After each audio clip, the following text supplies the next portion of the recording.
আসসালামু আলাইকুম ওরহমতুল্লাহ। প্রিয় বন্ধুরা, আমি আশা করছি আল্লাহ তাআলার অশেষ রহমত এবং তিনার দয়ায় আপনারা সবাই ভালো আছেন। আজ আপনাদের সামনে কিভাবে ইস্তেগফার করতে হয়, কখন করতে হয় এবং এর 17টা উপকার সম্পর্কে আলোচনা করব ইনশাআল্লাহু তাআলা। প্রতিদিন বুঝে না বুঝে নিজের অজান্তে অসংখ্য ভুল করে বসে মানুষ। অধিকাংশ সময় জেনে বুঝে শুধুমাত্র কুপ্রবৃত্তির অনুসরণ করে পাপ করে ফেলে মানুষ। তবে আল্লাহ তাআলা পাপাচারে লিপ্ত বান্দার জন্য ক্ষমার দুয়ার খোলা রেখেছেন সবসময়। তাই মানুষ যত ভুলই করুক না কেন, অনুতপ্ত হৃদয়ে আল্লাহর কাছে ক্ষমা চাইলেই তিনি ক্ষমা করবেন। কোরআনে কারিমে আল্লাহ তাআলা বলেন, এবং আমি অবশ্যই ক্ষমাসীন তার প্রতি যে তওবা করে, ঈমান আনে, সৎকর্ম করে ও সৎ পথে অবিচল থাকে। সূরা তহা আয়াত নাম্বার 82। হাদিস শরীফের মধ্যে আছে, হযরত আবু হুরায়রা রাদিয়াল্লাহু তাআলা আনহু বর্ণনা করেন, আমি রাসূলুল্লাহ সাল্লাল্লাহু আলাইহি ওয়াসাল্লামকে বলতে শুনেছি, আল্লাহর কসম, আমি প্রত্যহ আল্লাহর কাছে ৭০ বারের বেশি ইস্তেগফার ও তওবা করে থাকি। সহিহ বুখারী হাদিস নাম্বার 6307। বিভিন্ন সময় ইস্তেগফার করতেন, যেমন নামাজের পর, সকাল সন্ধ্যায়, মজলিস থেকে ওঠার সময় এবং রাতের শেষ ভাগে। সওবান রাদিয়াল্লাহু তাআলা আনহু বলেন, রাসূলুল্লাহ সাল্লাল্লাহু আলাইহি ওয়াসাল্লাম নামাজ শেষ করার পর 3 বার ইস্তেগফার পাঠ করতেন। সহিহ মুসলিম হাদিস 591। কোনো মজলিস ত্যাগ করার সময় নবীজি সাল্লাল্লাহু আলাইহি ওয়াসাল্লাম আল্লাহর কাছে ক্ষমা প্রার্থনা করে বলতেন, সুবহানাকাল্লাহুম্মা ওয়া বিহামদিকা আশহাদু আল্লা ইলাহা ইল্লা আনতা আস্তাগফিরুকা ওয়া আতুবু ইলাইক। সুনানে আবি দাউদ হাদিস 4859। ইবনে আব্বাস রাদিয়াল্লাহু তাআলা আনহু থেকে বর্ণিত, রাসূলুল্লাহ সাল্লাল্লাহু আলাইহি ওয়াসাল্লাম বলেছেন, যে ব্যক্তি বেশি বেশি ইস্তেগফার করে, আল্লাহ তাআলা তার সব সংকট থেকে উত্তরণের ব্যবস্থা করে দেন, তার সব পেরেশানি দূর করে দেন এবং তাকে এমন জায়গা থেকে রিজিক দান করেন যা সে কল্পনাও করতে পারে না। সুনানে আবি দাউদ হাদিস নম্বর 1518।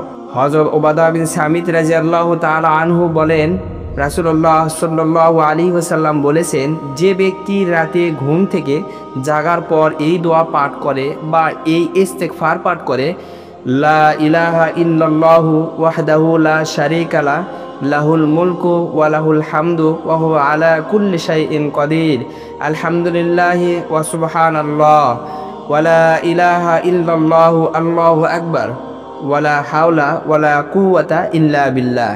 অর্থ, এক আল্লাহ ছাড়া প্রকৃত কোনো ইলাহ নেই, তিনি এক, তার কোনো শরীক নেই, রাজ্য তারই, সমস্ত প্রশংসা তারই, তিনি সব কিছুর উপর শক্তিমান। যাবতীয় প্রশংসা আল্লাহর জন্য, আল্লাহ তাআলা পবিত্র, আল্লাহ ছাড়া সত্য কোনো ইলাহ নেই। আল্লাহ মহান, গুনাহ থেকে বাঁচার এবং নেক কাজ করার কোনো শক্তি নেই আল্লাহর তৌফিক ছাড়া। অতঃপর আল্লাহুম্মা গফিরলি, হে আল্লাহ আমাকে ক্ষমা করুন, বা অন্য কোনো দোয়া করে, তাহলে তার দোয়া কবুল হয়। অতঃপর উযু করে নামাজ আদায় করলে তার নামাজ কবুল হয়। বুখারী শরীফ 1154। ইস্তেগফারের উপকারিতা। 1. ইস্তেগফারের কারণে প্রচুর বৃষ্টি বর্ষণ হয়, বাগান ও শস্য ভালো ফসল হয়। 2. ইস্তেগফারকারীকে আল্লাহ উত্তম সন্তান, সম্পদ ও জীবিকার দ্বারা সম্মানিত করেন। 3. দিন পালন সহজ হয়, কর্মজীবন হয় সুখে। 4. দয়াময় আল্লাহ ও বান্দার মধ্যে যে দূরত্ব আছে তা মিটে যায়। 5. ইস্তেগফারকারীর কাছে দুনিয়াকে খুব তুচ্ছ করে দেওয়া হয়। 6. মানব ও জিন শয়তান থেকে তাকে হেফাজত করা হয়। 7. দিন ও ঈমানের স্বাদ আস্বাদন করা যায়। 8. আল্লাহর ভালোবাসা অর্জিত হয়। 9. বিচক্ষণতা ও বিশ্বাস বৃদ্ধি পায়। 10. দুশ্চিন্তা ও পেরেশানি দূর হয়। 11. বেকারত্ব দূর হয়। 12. আল্লাহ তাআলার নৈকট্য অর্জিত হয় আর তওবার কারণে আল্লাহ আনন্দিত হন। 13. মৃত্যুর সময় ফেরেশতারা তার জন্য সুসংবাদ নিয়ে আসেন। 14. হাসরের মাঠে মানুষ যখন প্রচণ্ড গরম ও ঘামের মধ্যে থাকবে, তখন ইস্তেগফারকারী থাকবে আরশের ছায়াতলে। সুবহানাল্লাহ। 15. কিয়ামতের দিন মানুষ যখন অস্থির থাকবে, ইস্তেগফারকারী তখন ডানপন্থী মুত্তাকিদের দলে থাকবে।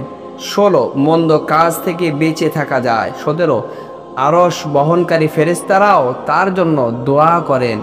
সুবহানাল্লাহ।